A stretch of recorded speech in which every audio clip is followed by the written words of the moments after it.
वो टॉपिक है इसमें, ये चैप्टर फर्स्ट चल रहा है, रिफ्लेक्शन ऑफ लाइट। ये इसमें टॉपिक है निरपेक्ष अपवर्तनांक का एब्सोल्यूट रिफ्रैक्टिव इंडेक्स। ठीक है, जो स्नेल का नियम होता था, जो जहाँ बात करी थी हमने अपवर्तन की। ठीक है, अपवर्तन से ही अपवर्तनांक मिला है।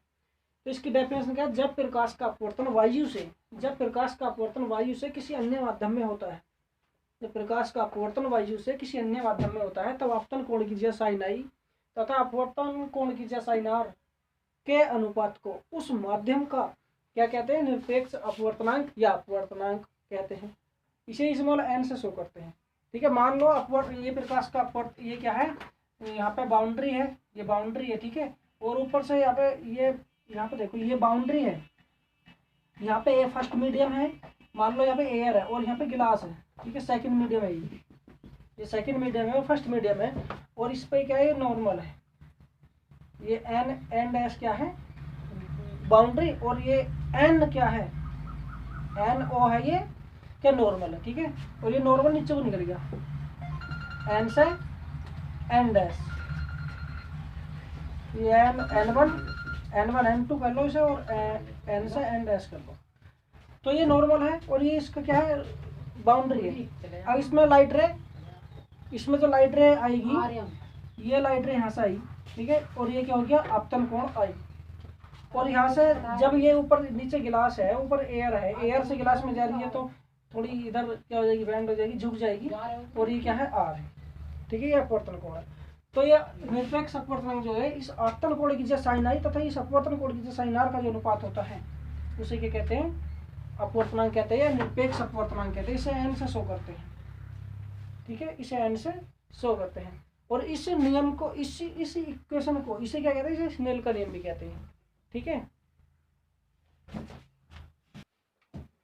देखो नेक्स्ट टॉपिक है सापेक्ष अपवर्तनांक, रिलेटिव रिफ्रैक्टिव इंडेक्स। ठीक है, इसमें क्या होता है? यदि पहला माध्यम वायु या निर्वात के स्थान पर कोई अन्य हो, ठीक है, पहला माध्यम जो पहला मीडियम वो वायु या निर्वात के स्थान पर अन्य हो, तो इसे पहले माध्यम के सापेक्ष दूसरे माध्यम का क्या कहते हैं? अपवर्तनांक कहते हैं, या सापेक्ष अपवर्तनांक कहते हैं। इसमें अपवर्तनांक जो होता है, जो वहाँ पे अपवर्तनांक को एन से शो कर देते हैं, लेकिन इसमें सापेक्ष अपवर्तनांक में, रिफ्रैक्टिव इंडेक्स में, जो एन होता है उसके दोनों ओर, मतलब इधर भी और इधर भी, पहले और दूसरे माध्यम का क्या लिखा था? नोटेशन लिखा था, संकेत लिखा था। मान लो पहला माध्यम क्या है? एयर है, तो ए लिख दिया। दूसरा माध्यम गिलास है, तो जी लिख दिया। तो इससे क्या कहते हैं? पहले माध्यम के सापेक्ष दूसरे माध्यम का अपवर्तनांक, या वायु के सापेक्ष कांच का अपवर्तनांक कहते हैं। ठीक है, यदि पहला माध्यम वायु निर्वात के स्थान पर अन्य माध्यम हो, तो इसे पहले माध्यम के सापेक्ष दूसरे माध्यम का अपवर्तनांक या सापेक्ष अपवर्तनांक कहते हैं। ठीक है, इसमें एन के दोनों ओर क्रम से पहले और दूसरे माध्यम के संकेत लिखे जाते हैं, जो मैंने बता दिए। एयर है तो एयर लिख देंगे, पहला गिलास है तो पहले नंबर पे गिलास लिखेंगे, पहला वाटर है तो पहले नंबर पे वाटर लिखेंगे। ठीक है, अब देखो इसमें लाइट रे अगर एयर से कहाँ जा रही है? गिलास में जा रही है। कहाँ से? वायु से कांच में जा रही है। तो पहला माध्यम क्या हो गया? वायु हो गया, दूसरा माध्यम कांच हो गया। तो अपवर्तनांक को ANG से शो करेंगे। पहला माध्यम यदि वायु से गिलास में जा रही है, ये है माध्यम पहला, यहाँ पे क्या है? एयर है, और यहाँ पे गिलास है, और गिलास को ये शो कर दिया। अगर इस यहाँ पे ऐसा हो जाए, लाइट यहाँ से जा रही है, इधर झुकेगी, ये आई होगा, ये आर होगा, ये नॉर्मल है। ठीक है, अगर एयर से गिलास में जा रही है, तो यहाँ पे जो अपवर्तनांक को, सापेक्ष अपवर्तनांक की अगर बात होगी, तो यहाँ पे अपवर्तनांक को कैसे शो करेंगे? ANG से शो करेंगे। पहले माध्यम के सापेक्ष दूसरे माध्यम का अपवर्तनांक होगा। ठीक है, इस तरीके से। तथा यह जो शो किया गया है, पता है, इसे वायु के सापेक्ष कांच का अपवर्तनांक, वायु के सापेक्ष कांच का अपवर्तनांक कहते हैं। ए वायु है ना पहले स्थान पे, वायु, बाद में कांच है, कांच, तो वायु के सापेक्ष कांच का। अगर यहाँ पे यहाँ पे नंबर दे दो, अगर ऐसे 1 and 2, ठीक है, 1 and 2 मतलब पहले ये हो गया पहला मीडियम, ये हो गया सेकंड मीडियम।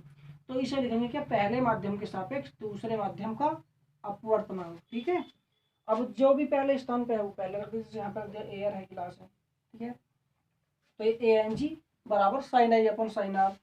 बस चेंजिंग इतना है, पहले वाले में ओनली एन से शो कर दिया था, इधर वाली जो थी ये, और यही वाली कंडीशन थी। पहले वाले में जो पहला जहाँ पे क्या था, अपवर्तनांक था, निरपेक्ष अपवर्तनांक था, जहाँ पे एब्सोल्यूट रिफ्रैक्टिव इंडेक्स था, वहाँ पे इतना शो किया गया था। लेकिन यहाँ पे सापेक्ष अपवर्तनांक, सापेक्ष का मतलब रिफ्रैक्टिव सापेक्ष, किसके सापेक्ष, यहाँ पे वो भी तो शो करना किसके सापेक्ष, जैसे कांच के सापेक्ष, वायु के सापेक्ष, जल के सापेक्ष। तो यहाँ पे इसीलिए क्या लगाया जाता है, इसके दोनों नोटेशन लगाया जाता है जो सापेक्ष की, सापेक्ष को ही शो करता है। जैसे यहाँ पे लगा रखा है ANG, तो ये हो गया वायु के सापेक्ष कांच का।